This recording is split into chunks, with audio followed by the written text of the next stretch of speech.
दोस्तों, पति पत्नी एक दूसरे से बहुत गहरा प्यार करते हैं। इतना प्यार होता है कि वो एक दूसरे के साथ जीने की और साथ मरने की कस्में खाते हैं। दोनों पति पत्नी एक कंपनी में एक नौकरी करते हैं। उनकी अभी अभी शादी हुई है और शादी के बाद वो कंपनी से घर वापस लौट रहे थे, तभी उनका एक भीषण एक्सीडेंट हो जाता है। एक्सीडेंट ऐसा होता है कि दोस्तों, दोनों ऐन मौके पर ही इस दुनिया से चले जाते हैं। जब दोनों इस दुनिया से चले जाते हैं तो इन पति पत्नी के लिए सभी रिश्तेदार बहुत भावुक होते हैं और बहुत विलाप करने लगते हैं, क्योंकि दोनों पति पत्नी ने एक साथ रहकर पढ़ाई की थी। एक ही कॉलेज में इन लोगों ने अपनी डिग्री हासिल की थी और बचपन से ही दोनों एक साथ रहते थे और इनकी जोड़ी काफ़ी सुंदर लगती थी। लेकिन ईश्वर को शायद ये सब कुछ मंजूर नहीं था।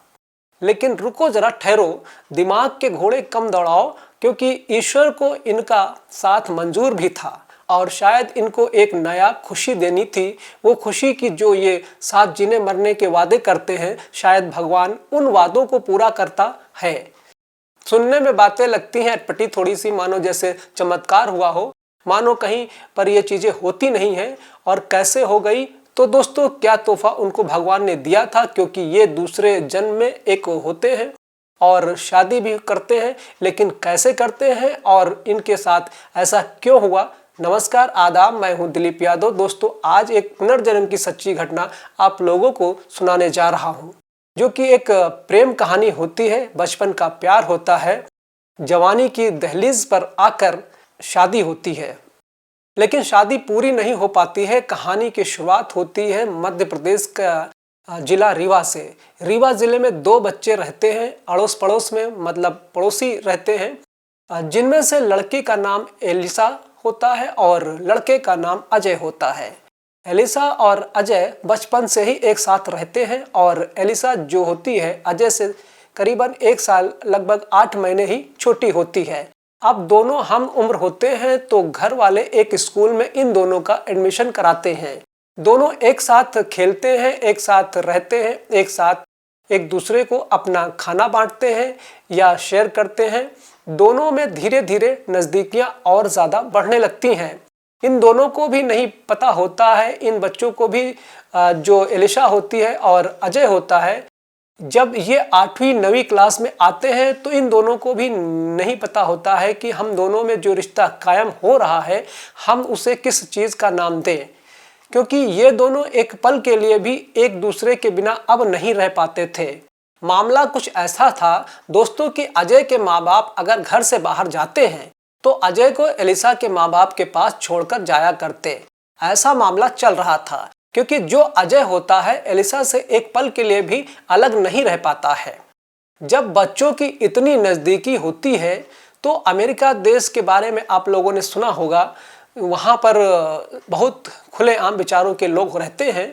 इसके बाद ये बच्चे और बड़े होते हैं और एक कॉलेज में पढ़ते हैं, जो रीवा शहर के अंदर ही कॉलेज आता है।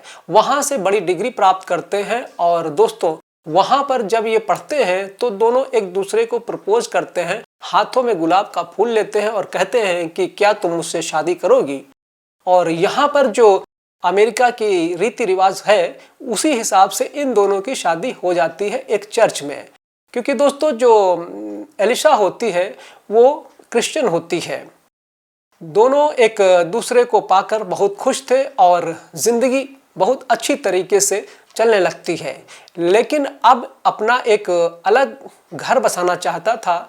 कॉलेज की पढ़ाई पूरी हो चुकी थी। दोनों चाहते थे कि हम कहीं बाहर काम करें, अपनी ज़िंदगी को बेहतर बनाएं, उसके बाद हम बच्चे का प्लान करेंगे। अब दोनों पति पत्नी एक अच्छी सी कंपनी में नौकरी करने लगते हैं। दोनों साथ जाते हैं और साथ आते हैं। आप सोच कर देखिए वो पल कितना सुहावना होगा। कहते हैं ना कि सपनों की दुनिया, जो हम सपनों में सोचते हैं कि हम ऐसे रहेंगे और वो पूरा हो जाए, तो वो जो पल चलता रहता है, ख्वाब पूरा होता है, वो बहुत खुशी का पल होता है।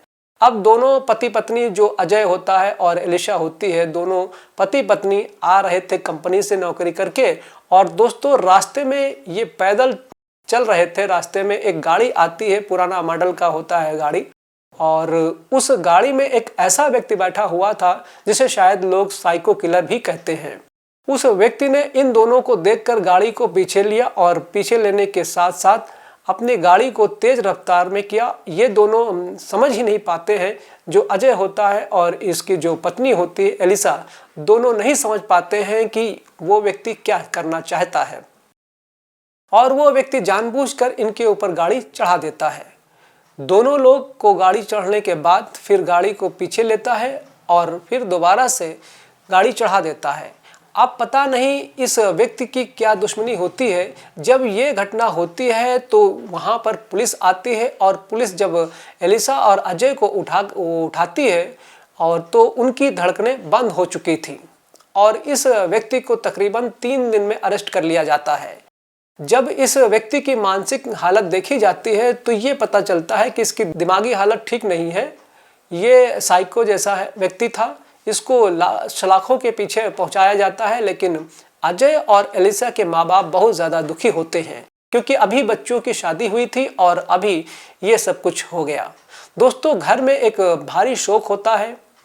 शोक के साथ यहाँ पर एलिसा की जो माँ होती है वो बिल्कुल टूट जाती है। सोचती है कि मेरी बेटी के साथ क्या हुआ, ऐसा क्यों हुआ। यहाँ पर दूसरी तरफ जो अजय के परिवार वाले भी पूरी तरीके से गमज़दा हो जाते हैं। लेकिन दोनों एक दूसरे के पड़ोसी थे। दोस्तों, एलिसा के 2 भाई होते हैं। एलिसा का एक बड़ा भाई होता है, वो भाई एलिसा से तकरीबन 12 साल छोटा होता है और दूसरा भाई उससे करीब 2 साल छोटा होता है। अब यहाँ पर क्या होता है कि इनकी पूरी कहानी अखबार में छप गई। इनके फोटो के साथ एक पति पत्नी के साथ ऐसा हो गया और एक व्यक्ति ने जानबूझकर ऐसा किया। सभी को बहुत भारी दुख होता है इस बात का और इसके बाद ज़िंदगी जो आगे चलने लगती है। लेकिन एलिसा की जो माँ होती है वो अपनी बेटी को कहीं ना कहीं भुला नहीं पाई थी। दोस्तों, एक और बात आपको बता दें, जो एलिसा होती है और जो अजय होता है वो दोनों अक्सर एक दूसरे के हाथों में लेकर जब चर्च जाया करते थे तो दोनों एक दूसरे की कसम खाया करते और कहते कि हम दोनों एक साथ रहेंगे। तो शायद कहीं ना कहीं भगवान ने उनकी बात सुनी और वो दोनों एक साथ ही इस दुनिया से जाते हैं। इसके बाद दोस्तों क्या होता है कि माँ जब बेटी को नहीं भूल पाती है, धीरे धीरे वक्त निकलता है। माँ अपने बड़े बेटे की शादी करती है और बड़े बेटे के कई बच्चे होते हैं। वो अपना घर परिवार अलग बसा चुका था। अब एलिसा का जो छोटा भाई होता है उसकी भी काफ़ी उम्र हो चुकी थी, तो एलिसा की माँ उसकी भी शादी कराती है।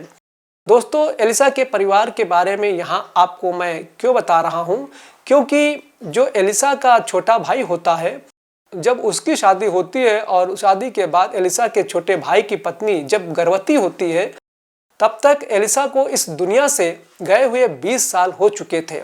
20 साल पहले एलिसा इस दुनिया से जा चुकी थी। 20 साल वक्त निकल चुका था। एलिसा की माँ अब भी जीवित थी और अपनी बेटी को बहुत याद किया करती, बहुत ही ज़्यादा।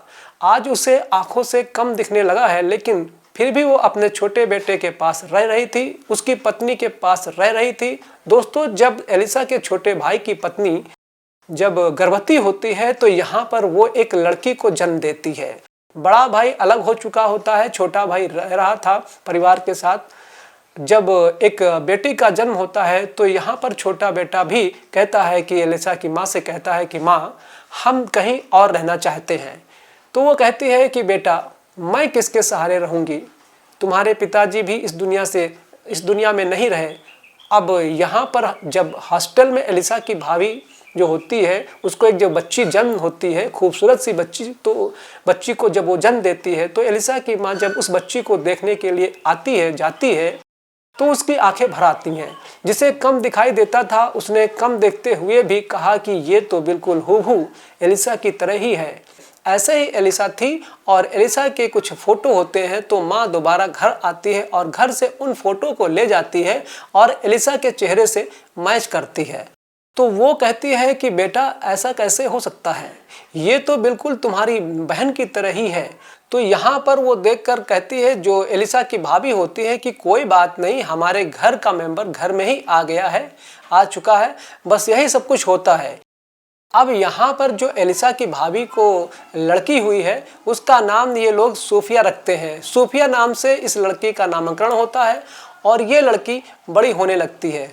दूसरी तरफ यहाँ पर जो अजय होता है, अजय का अपने ही परिवार में एक रिश्तेदार के यहाँ जन्म होता है। और यहाँ पर आश्चर्य की बात यह है कि जिस दिन एलिसा का जन्म हुआ था, जो सूफिया के रूप में है, उसी दिन अजय का जन्म होता है। अजय का अब की बार नाम होता है रोहित, और रोहित नाम इसका रखा गया था, और एलिसा का नाम सूफिया रखा जाता है। यानी इन दोनों का दूसरा जन्म हो चुका था और दोनों का आसपास ही दूसरा जन्म होता है। एक तरफ सूफिया बड़ी हो रही थी, दूसरी तरफ रोहित बड़ा हो रहा था। दोनों ही बड़े होते हैं और जैसे ही ये बच्चे 3 साल के आसपास होते हैं, वैसे ही यहाँ पर जो एलिसा थी, जो इस जन्म में सोफिया होती है, सोफिया अपनी माँ से, जो पिछले जन्म की उसकी भाभी लगेगी, वो कहती है कि मुझे तो अजय से मिलना है। अब ये बात सुनकर जो यहाँ पर एलिसा की माँ होती है, यानी सूफिया की दादी, वो सुनकर हैरान हो जाती है और कहती है कि बेटा तुम क्या कह रहे हो। तो यहाँ पर सूफिया कहती है कि माँ, मुझे अजय से मिलना है और मुझे अजय से बात करनी है। 3 साल की बच्ची जब ये बातें करती है तो उसे चुप करा दिया जाता है। शायद ये लोग समझते हैं कि ऐसे ही कुछ चल रहा है, लेकिन जैसे ये बच्ची 4थी साल में चलती है तो ये कहती है अपनी दादी से कि आप तो मेरी माँ हो, मेरी मॉम हो, और ये कौन है। मतलब ये अपनी माँ से ही, अपनी मम्मी से ही कहने लगती है कि ये कौन है, और अपनी दादी से कह रही है कि ये महिला हमारे घर में कौन आई है। तो यहाँ पर जो एक माँ को संदेह था कि ये मेरी बेटी दोबारा आई है जो अब दादी बनी हुई है, तो उसका शक पक्का हो जाता है। वो कहती है कि मैं कहती थी ना, अपने बेटे से कहती है कि ये एलिसा है और एलिसा दोबारा लौट आई है। तो यहाँ पर एलिसा जो इस जन्म में सोफिया है, उसकी माँ उसे कसकर गले से लगा लेती है और कहती है कि बेटा ये तुम्हारी मॉम है। तो बिल्कुल भी इस बात को मानती नहीं है। सूफिया कहती है कि नहीं, ये मेरी मॉम नहीं है, मॉम तो आप हो, और मैं इसी घर में रही हूँ और मुझे अजय से भी मिलना है। पता है आपको, मैं और अजय साथ जा रहे थे और हमारे साथ ऐसा हादसा हुआ। तो माँ को क्लियर हो चुका था, लेकिन कहीं ना कहीं जो इस जन्म में दादी है वो भावुक हो जाती है कि तुम्हारा अजय कहाँ से लाऊं, वो तो इस दुनिया में है ही नहीं, तू तो दोबारा लौट कर आ गई, शायद मेरे रोने पर आई है, या मैंने भगवान से जो प्रे किया था, प्रार्थना करी थी गॉड से, उस वजह से वापस लौट कर आई है, लेकिन मैं तुम्हारा अजय कहाँ से लेकर आऊँ। लेकिन दोस्तों, एक माँ को नहीं पता था कि उसकी बेटी के पति का भी दूसरा जन्म ले लिया है। अब यहाँ पर क्या होता है कि सोफिया धीरे धीरे 6 साल की हो जाती है और उसकी जिद बढ़ने लगती है। इन जिदों से जो उसकी नई माँ बनी है, जो पिछले जन्म में भाभी थी, वो बहुत ज़्यादा परेशान होती है और वो अपनी सास से कहती है कि मैं इस घर को छोड़कर जाना चाहती हूँ, मेरी बेटी के ऊपर तुम्हारी बेटी का साया है और मैं बिल्कुल भी नहीं रहना चाहती हूँ, क्योंकि यहाँ पर सूफिया की माँ पुनर्जन्म को नहीं मानती है। अब क्या होता है दोस्तों, जो यहाँ पर अजय था वो अपनी रिश्तेदारी में आता है, यानी कि जो रोहित था वो अपनी रिश्तेदारी में आता है, अजय के घर पर आता है किसी काम से। जब अजय के घर पर रोहित आता है तो वहीं पर ये सोफिया होती है, और सोफिया जब रोहित को देखती है तो घूरती रह जाती है और भागकर उसके पास जाती है और कहती है कि अजय तुम आ गए हो। तो यहाँ पर पता चलता है कि जो अजय था वो इस जन्म में जो रोहित था वो भी अपने परिवार वालों को इसी तरीके से परेशान किया करता है, जिस तरीके से सूफिया अपने परिवार वालों को परेशान कर रही थी। ये दोनों परिवार आपस में बात करते हैं और बात करते ही इनकी आंखें खुली की खुली रह जाती हैं, क्योंकि रोहित ने सूफिया को गले लगा लिया और दोनों एक दूसरे के गालों पर प्यार कर रहे थे। और यहाँ पर जो सूफिया थी, अजय सूफिया की जुल्फे संवार रहा था, ये सब लोग देखते हैं। और 6 साल के बच्चे आपस में एक दूसरे से बात करते हैं, और यहाँ पर जब इनकी डेट ऑफ बर्थ निकाली जाती है, तो जो जन्म निकाला जाता है, तो दोनों एक ही तारीख को पैदा होते हैं। आखिर ये करिश्मा कैसे हो सकता है। दोनों परिवार मिलकर जब बातें करते हैं, और यहाँ पर जब सोफिया की माँ को, जो पिछले जन्म में इसकी भाभी है, उसको पता चलता है कि ये मामला ऐसे है, तो वो भी नतमस्तक हो जाती है। वो भी अपनी बेटी सोफिया को लेकर चर्च जाती है और ये दोनों परिवार चर्च में जाते हैं और कहते हैं कि जिसको भगवान ने मिलाया है, जिसको गॉड ने मिलाया है, उनको हम कैसे अलग कर सकते हैं, और दोनों का रिश्ता अभी से स्वीकार कर लिया जाता है। और दोस्तों ये दोनों फिर दोबारा से बचपन से ही उसी ज़िंदगी को जीने लगते हैं जिस ज़िंदगी को पहले जी रहे थे। उसी स्कूल में पढ़ते हैं, उसके बाद उसी कॉलेज में पढ़ते हैं और उसके बाद ऐसे ही दोबारा सब कुछ चलता रहता है और दोनों दोबारा शादी करते हैं और शादी करने के बाद ये अच्छी खासी ज़िंदगी जीते हैं। इनके 4 बच्चे पैदा होते हैं। 4 बच्चों के साथ ये अपनी ज़िंदगी बहुत अच्छी तरीके से, बेहतर तरीके से जी रहे होते हैं। तो यहाँ पर हम आप लोगों के लिए वो स्टोरी लेकर आए थे जिसमें बहुत सारी चीज़ें ऐसे लगती हैं सुनने में कि ऐसा कैसे हो सकता है, ऐसा तो हो ही नहीं सकता है, लेकिन दोस्तों हुआ है। हमारे देश में भी हुआ है, विदेश में भी हुआ है। दोस्तों जब भगवान को जिसको मिलाना होता है ना, वो हर हालत में उसे मिलाकर रहते हैं। ये हमारे कर्मों के हिसाब से सिद्ध होता है कि हम कैसे कर्म करेंगे और कैसे हमारी ज़िंदगी बनेगी। दोस्तों दोनों पति पत्नी के बीच में बचपन का प्यार था, दोनों की आत्मा एक थी, दोनों एक दूसरे को एक मानते थे, तो प्रकृति को भी उनको मिलाना पड़ा। दोस्तों आज भी आप लोगों से कहते हुए सुना होगा कि इसका पिछले जन्म का रिश्ता है, तभी ये मुझको मिला है। अगर हम पति पत्नी हैं तो कोई हमारे पिछले रिश्तों का प्रभाव है। जो भी रिश्ते बनते हैं ना, हमारे जो भी रिश्ते नाते होते हैं, कुछ ना कुछ हमारे संबंध पिछले जन्म के होते हैं, तभी हम एक दूसरे के रिश्तों में आते हैं। तो दोस्तों ये पिछले जन्म की स्टोरी कैसी लगी आपको, आप अपना राय कमेंट बॉक्स में ज़रूर लिखें। अगर कहानी पसंद आई है तो वीडियो को लाइक कर दीजिए, अपने दोस्तों को शेयर कर दीजिए, और अगर आपने अभी तक चैनल को सब्सक्राइब नहीं किया है तो प्लीज़ चैनल को सब्सक्राइब कर लीजिए ताकि हमारा हौसला बना रहे। धन्यवाद। जय हिंद।